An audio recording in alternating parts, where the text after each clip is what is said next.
अस्सलामुअलैकुम and welcome back to my channel. कैसे हैं आप सब लोग? आई होप कि आप सभी लोग ठीक होंगे, खैरियत से होंगे। यहाँ पे भी हम सब ठीक हैं, मज़े में अल्हम्दुलिल्लाह। तो आज के व्लॉग में हम करेंगे खूब सारी बातें, क्योंकि पिछले कुछ दिनों से ना मुझे कुछ क्वेश्चंस आ रहे थे जिनको मैंने आंसर नहीं किया था, और कुछ मिसअंडरस्टैंडिंग्स भी हैं जो कि इंशाल्लाह मैं कोशिश करूँगी कि क्लियर कर दूँ। यहाँ पे जैसे कि आप लोग देख सकते हैं कि शामी कबाब फ्रीज़ हो चुके हैं, तो इनको अब मैं निकाल के रख रही हूँ ज़िप लॉक में। और इस बार ना शामी कबाब बस अचानक ही बन गए थे, मतलब मेरा प्लान नहीं था बनाने का। मैंने किसी और चीज़ के लिए निकाला था चिकन, और फिर प्लान चेंज हो गया। मैंने सोचा शामी कबाब बना लेती हूँ, क्योंकि आगे आने वाले दिनों में मैं बिज़ी हो जाऊँगी, तो ये फिर आपको पता है कि काम आते हैं। हम जब कोई भी काम करने का इरादा कर लेते हैं ना, तो बस फिर वो काम हो ही जाता है, वरना तो आपको पता है आजकल काफ़ी लेज़ीनेस हो जाती है, तो बैठ जाओ तो फिर कोई काम नहीं होते। तो आज भी मैंने सुबह से ये सोचा था कि मैं अपने सारे काम जो है ना अर्ली मॉर्निंग ही कंप्लीट कर लूँगी।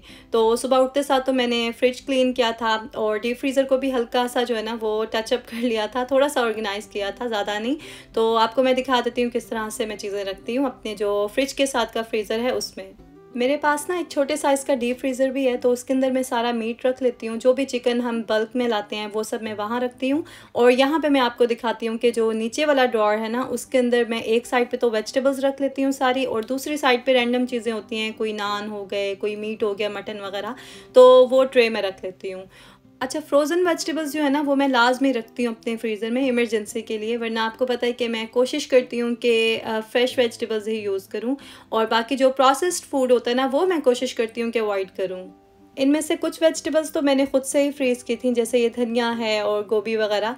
बाकी जो है ना मैं सारी कंपनी की ही लाई थी। और ऊपर का जो ड्रॉअर है उसमें एक साइड पे तो आइस होती है, दूसरी साइड पे यहाँ पे मैंने फ़िश रखी हुई है सेंटर में एक बॉक्स में, और कुछ चीज़ें जो मैं ख़ुद से बना के रखती हूँ होममेड, वो मैंने रखी हुई यहाँ पे। मैंने सुबह नाश्ता करने के फ़ौरन बाद ही ना फ्रिज क्लीन किया था, और उसके बाद मैंने ये कुकिंग स्टोव क्लीन किया था, फॉइल पेपर चेंज किए थे।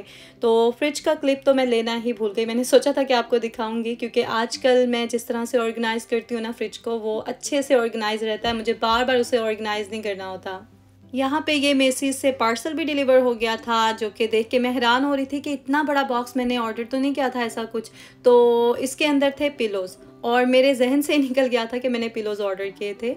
तो मेसीज से ये पिलोज़ ना बहुत अच्छे रहते हैं, कई साल हो गए थे। जो पहले वाले पिलोज़ थे वो बिल्कुल पतले से हो गए थे, तो इसलिए फिर मैंने 2 पिलोज़ भी ऑर्डर किए थे।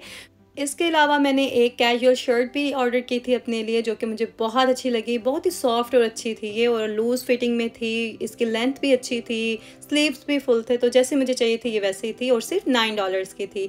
पिलो जो है वो एक पिलो $6 का था। ये मैंने स्पेशल डील्स में ली थी सब चीज़ें। और यहाँ पे ये बड़े काम की चीज़ जो है ना मैं कई सालों से लेना चाह रही थी, लेकिन मैंने नहीं ली थी, क्योंकि वही बात है कि किचन में जगह नहीं होती थी। अभी अल्हम्दुलिल्लाह किचन में अच्छी स्पेस है, बड़ा किचन है, तो इसलिए इस तरह के जो शौक़ है ना मैं पूरे कर रही हूँ। और ये शौक़ से ज़्यादा ना ज़रूरत था, क्योंकि मेरे बच्चों को ना वॉफ़ल्स बहुत पसंद है, तो कभी कभी मैं फ़्रोज़न वॉफ़ल्स ले आती थी पहले। तो इसलिए फिर अब मैंने सोचा कि डील में इतनी कम प्राइस में मुझे ये मिल रहा है, तो ये ले लेती हूँ, और घर पे खुद ही वॉफ़ल बनाऊँगी। और स्पेशली बच्चे जब स्कूल जाने लगते हैं ना सुबह, तो उस टाइम थोड़ी सी प्रॉब्लम होती है, बच्चे कुछ खाते नहीं हैं, तो इसलिए फिर इस तरह की चीज़ें जो है ना मैं उनको देती रहती हूँ कि कुछ ना कुछ वो खा के ज़रूर जाएँ स्कूल। यहाँ पे अब हो रही थी जी लंच बनाने की तैयारी, और मैं आज बना रही थी आलू गोभी। तो जो भी वेजिटेबल्स वगैरह होती है ना वो मैं बैठ के आराम से कट कर लेती हूँ, और उसके बाद मैं किचन में जाती हूँ। आज मैंने वैसे कुछ और काम भी करने थे छोटे छोटे, लेकिन मैंने सोचा कि पहले मैं लंच रेडी कर लेती हूँ, उसके बाद काम जो है ना वो होते ही रहेंगे, क्योंकि इस तरह से ना आप रिलैक्स हो जाते हैं कि कुकिंग जो है ना आपकी कंप्लीट हो चुकी है, तो फिर जो भी काम है आप कर लेते हैं, जो रह जाते हैं वो बाद में हो जाते हैं। अच्छा, रेसिपी मैंने रिकॉर्ड नहीं की थी आलू गोभी की, लेकिन इंशाल्लाह कमिंग डेज़ में ना मैं आपके साथ बहुत अच्छी अच्छी यूनिक रेसिपीज़ शेयर करूंगी। सो स्टे ट्यून्ड, क्योंकि काफ़ी लोग कह रहे थे कि आप आजकल रेसिपीज़ जो है ना वो ज़्यादा शेयर नहीं करती हैं। तो इंशाल्लाह कमिंग डेज़ में आपको अच्छी अच्छी रेसिपीज़ मिलेंगी मेरे चैनल पे। कुछ दिन पहले मैंने ग्रॉसरी की थी, तो बच्चों के स्नैक्स वगैरह लेके आई थी। तो ये हैं स्नैक्स जो मैं यूजुअली बच्चों को देती हूँ। ये थोड़ा हेल्दी लगते हैं मुझे। वैसे तो सबसे हेल्दी स्नैक मुझे फ्रूट लगता है, लेकिन बच्चे हर वक्त तो फ्रूट नहीं खाते हैं, तो उनको इस तरह की चीज़ें चाहिए होती हैं। तो कुकीज़ और इस तरह की जो चॉकलेट्स वगैरह होती हैं ना, उनसे बेहतर हैं ये वाले स्नैक्स। अगर आप चाहें तो आप ही रिसर्च करके इस तरह की चीज़ें बच्चों को दे सकते हैं। स्नैक्स में मोस्टली मैं ग्रेनोला बार्स लेती हूँ, सीरियल्स लेती हूँ, और ये सारे फ्लेवर्स जो है ना मेरे बच्चों को पसंद है, तो इसलिए मैं ये लेती हूँ। च्यूई बार्स हैं, ये भी अच्छी रहती हैं, चॉकलेट चिप होते हैं इसके अंदर। और इसके अलावा चिप्स हो गए, पॉपकॉर्नस हो गए, वो भी मैं देती हूँ बच्चों को। ये वाले स्नैक्स ना मैं यूजुअली बच्चों को स्कूल के लिए देती हूँ साथ, तो इस तरह से ऑर्गेनाइज़ करके रखो तो हैंडी रहता है काफ़ी। और सुबह क्योंकि जल्दी जल्दी होती है तो हर चीज़ यहाँ पे आपको आराम से नज़र आ रही होती है। तो अली का क्योंकि स्नैक टाइम होता है अलग से स्कूल में, तो उसके लिए कोई ना कोई स्नैक उसको देना होता है। रात को सोने से पहले ना मैंने टॉवल लगा दिए थे लॉन्ड्री के लिए, तो सुबह उठ के तो मुझे ख़्याल ही नहीं आया। फिर अभी अचानक से मुझे याद आया कि टॉवल जो हैं वो ड्रायर के अंदर ही होंगे, तो इसलिए फिर जल्दी जल्दी से मैं इनको रख रही हूँ क्योंकि बच्चों को स्कूल से लेने का भी टाइम होने वाला है। अच्छा, आपको ना एक मज़े की बात बताती हूँ। कुछ दिन पहले ना मुझे कमेंट आया कि आप बहुत स्लो काम करती हैं, इतनी देर में तो मैं अपने पूरे घर का काम कर लेती हूँ, आप तो एक ही काम को इतनी देर से लगी हुई हैं। तो उस वीडियो में ना एक्चुअली मैंने एक क्लिप जो ऐड किया था उसमें स्लो मोशन में मैंने किया हुआ था उसको, क्योंकि होता क्या है कि जब हम एडिट करते हैं, वॉइस ओवर करते हैं ना, तो बहुत सी बातें हमारी कंप्लीट नहीं हो रही होती और सीन जो है वो चेंज हो जाता है, तो इसलिए हमें उसे स्लो मोशन में करना होता है। और इसी तरह से जैसे अभी मैंने स्पीड को फास्ट ट्रैक पे किया हुआ था, तो ये सब चीज़ें जो है ना हमें करनी होती हैं साथ साथ, और आप भी प्लीज़ अंडरस्टैंड क्या करें। बाकी आपकी स्पीड काम करने की बहुत अच्छी होगी, आई नो, और आप 2 मिनट में पूरा घर क्लीन कर लेती होंगी, तो मेरा कोई मैच नहीं है आपके साथ। अच्छा, यहाँ पे मैं ना बच्चों को स्कूल से पिक करने के लिए जा रही थी और रास्ते में लोगों ने अपने घरों को डेकोरेट किया हुआ था, तो आप वो सब देखें और मैंने जो आपसे बातें करनी है मैं वो कर लेती हूँ। सबसे पहले तो आप सबका बहुत बहुत शुक्रिया, और मैं दिल से शुक्रिया कह रही हूँ आपको। अभी मैंने बताया ही था कि मैं पाकिस्तान आने वाली हूँ कुछ महीनों में, और आपने इतना वार्म वेलकम किया मुझे, इतने प्यारे कमेंट्स किए, इतनी सारी दुआएं दी और मुझे बताया कि आप लोग वेट कर रहे हैं मेरे लिए और आप आएंगे मुझसे मिलने, तो it means a lot to me, seriously. आप लोग हमेशा मुझे इतना स्पेशल फ़ील कराते हैं। मैं अल्लाह का तो शुक्र अदा करती हूँ, लेकिन आप सबकी भी मैं दिल से मशकूर हूँ। और गिव अवे भी मैंने सिर्फ इसीलिए ही रखा था क्योंकि मैं आपको थैंक यू बोलना चाहती थी, क्योंकि सिर्फ मुंह से कह देना काफ़ी नहीं होता। तो सिर्फ यही रीज़न थी कि मैंने गिव अवे रखा था। मुझे एक्चुअली ना कुछ ईमेल्स आई थी कि आप हमारी हेल्प कर दें, हमें ज़रूरत है, और इस तरह की कुछ चीज़ें ना, तो मैंने किसी को भी रिप्लाई नहीं किया था। हालांकि बहुत लंबी लंबी ईमेल्स थी, उसमें सबने अपनी अपनी जो दुख भरी दास्तान थी वो बताई हुई थी। मैं आपके साथ हमदर्दी रखती हूँ, और ऐसा नहीं है कि मैं समझ रही हूँ कि आपने मुझसे झूठ कहा है या आपको ज़रूरत नहीं है किसी चीज़ की, लेकिन मैं आपको सिर्फ ये बताना चाहती हूँ कि मैंने ये गिव अवे जो है ना वो चैरिटी के लिए नहीं किया था। मैंने सिर्फ इसलिए किया था क्योंकि मैं थैंक यू बोलना चाहती थी अपने सब्सक्राइबर्स को, क्योंकि उनकी वजह से मैं यहाँ तक पहुँची हूँ।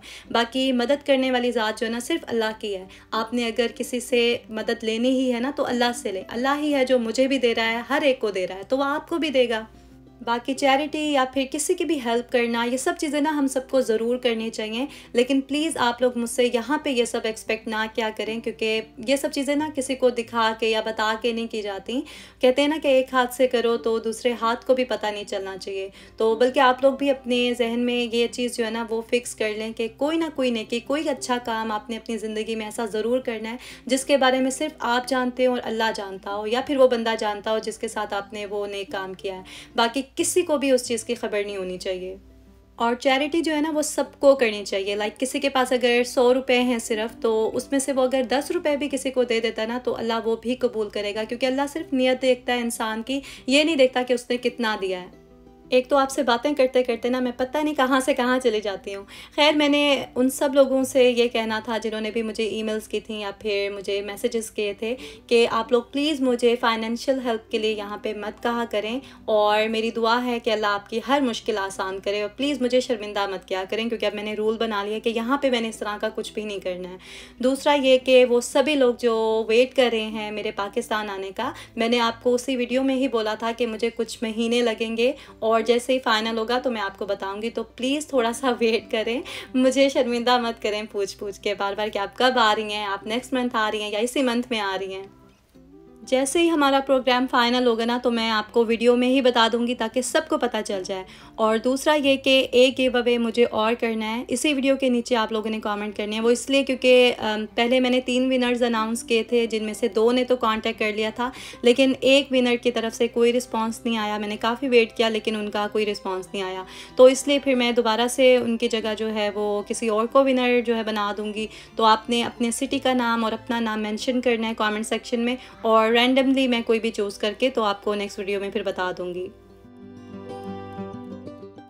एक और बात भी मुझे क्लियर करनी थी। एक्चुअली कुछ दिनों से ना मुझे काफ़ी ज़्यादा कमेंट्स आ रहे थे कि आप नेल पॉलिश के साथ नमाज़ पढ़ती हैं तो आपका वज़ू नहीं होगा, आपकी नमाज़ भी कबूल नहीं होगी। तो मैं नेल पॉलिश नहीं लगाती हूँ, बल्कि ये जो अर्क वाली मेहंदी है ना वो यूज़ करती हूँ। तो इससे जो है ना वज़ू भी हो जाता है और नमाज़ भी हो जाती है। तो ऐसी कोई बात नहीं है, आप लोग भी चाहें तो लगा सकते हैं। दूसरा ये कि नेल पॉलिश जो है मैं कभी कभी लगाती हूँ, like once in a month या इस तरह से, और जब भी मैं लगाती हूँ उसके कुछ ही देर के बाद मैं उसे रिमूव कर देती हूँ। मुझे ये बात इतने लोगों ने कही है ना पिछले दिनों के, मैंने सोचा आज मैं आपको क्लियर कर ही देती हूँ। वैसे जो रेगुलर व्यूअर्स हैं उनको तो अच्छे से पता ही होगा, मैंने बहुत बार दिखाया भी है, लगाते हुए भी दिखाया है, लेकिन जो न्यू सब्सक्राइबर्स हैं, न्यू व्यूअर्स हैं, उनको शायद नहीं पता होगा। इसलिए मैंने सोचा कि आज मैं आपको अच्छे से जो है ना बता देती हूँ कि ये मेहंदी है, ये कोई नेल पॉलिश नहीं है जो मैं यूज़ करती हूँ। आई होप के सारी मिसअंडरस्टैंडिंग्स जो हैं वो क्लियर हो गई होंगी। बाकी कोई भी बात हो आप लोग पूछ सकते हैं, मैं इंशाल्लाह ज़रूर उसको आंसर करूँगी। और यहाँ पे अब हम आ जाते हैं अपनी वीडियो की तरफ। आपको बताती हूँ कि हो क्या रहा है यहाँ पे। तो पहले जो मैंने वॉफल बनाया था ना वो ठीक नहीं बना था, क्योंकि मैंने बैटर कम डाला था। तो इस बार मैंने बैटर ज़्यादा डाला तो वो बाहर निकल रहा था, क्योंकि ज़ाहिर है एक्सपीरियंस मुझे भी नहीं था, मैं फ़र्स्ट टाइम इसे यूज़ करी थी। और जो इसके साथ बुक आई थी वो भी मैंने नहीं पढ़ी। और ये हम सब देसियों का ना स्टाइल होता है कि हम लोग बुक जो साथ आती है इंस्ट्रक्शन के लिए वो नहीं पढ़ते हैं, हम डायरेक्ट जो है ना वो काम शुरू कर देते हैं। और मज़े की बात तो ये है कि हम कामयाब भी हो जाते हैं। छोटी छोटी सी प्रॉब्लम्स तो होती रहती हैं, लेकिन उसके बाद जो है ना फाइनली हम वो चीज़ कर लेते हैं। और यहाँ पे अब मैं थोड़ी सी डेकोरेशंस करी थी ताकि अली और अमान जो हैं वो फ्रूट्स भी खा लें, क्योंकि आजकल ना ये स्ट्रॉबेरीज़ बिल्कुल भी नहीं खा रहे हैं। तो वॉफल रखूँगी, साथ में फ्रूट्स रखूँगी, थोड़ी सी क्रीम ऊपर ऐड कर दूँगी। तो थर्ड वाला जो वॉफल था ना वो बहुत अच्छा बना था, वो भी मैं आपको दिखाऊँगी। और बिल्कुल देखने में ऐसे लग रहा था जैसे फेक हो, प्लास्टिक का हो। बच्चे बहुत खुश हो रहे थे देख के और मुझे कह रहे थे कि मामा स्कूल जाने से पहले ना हमें वाफ़ल ही देना। तो साथ में मैं इनको स्क्रैम्बल एग दे दूँगी और कोई ड्राई फ्रूट्स दे दूँगी, तो इनका अच्छा सा मील हो जाएगा। तो यहाँ पे अब मैं आपको दिखा देती हूँ कि किस तरह से मैंने डेकोरेशंस की हैं और किस तरह से मैंने इसकी डेकोरेशंस ख़राब की हैं। तो एक्चुअली हुआ क्या कि जो क्रीम थी ना उसमें से निकल ही नहीं रही थी, पता नहीं क्या प्रॉब्लम थी उसके नॉब में। तो मैंने काफ़ी कोशिश की कोई अच्छी डेकोरेशन करूँ, लेकिन सब जो है ना वो ख़राब हो गया। लेकिन ये कि बच्चों को अच्छा लगा था, उन्होंने खा लिया था शौक़ से। और बस ये था आज का व्लॉग। आई होप कि आपको अच्छा लगा होगा, आपने एंजॉय किया होगा। यहाँ पे ना मैं पूरी कोशिश करी थी कि किसी एंगल से ना पिक्चर अच्छी आ जाए जो मैं थंबनेल पे लगा सकूँ, लेकिन जैसी चीज़ थी उसकी पिक्चर भी वैसे ही आनी थी। खैर, आपको अगर आज का व्लॉग अच्छा लगा हो तो इसे लाइक करें और शेयर करें, और जिन्होंने सब्सक्राइब नहीं किया है वो अब कर लें। आपसे मुलाकात होगी बहुत जल्द नेक्स्ट व्लॉग में। अपना ख्याल रखें, और जिन्होंने भी पार्टिसिपेट करना है वो अपना नाम और सिटी का नाम ज़रूर मेंशन करें कमेंट सेक्शन में। तो फिर मिलूँगी आपसे बहुत जल्द। अल्लाह हाफिज़। Thank you. What should I eat first?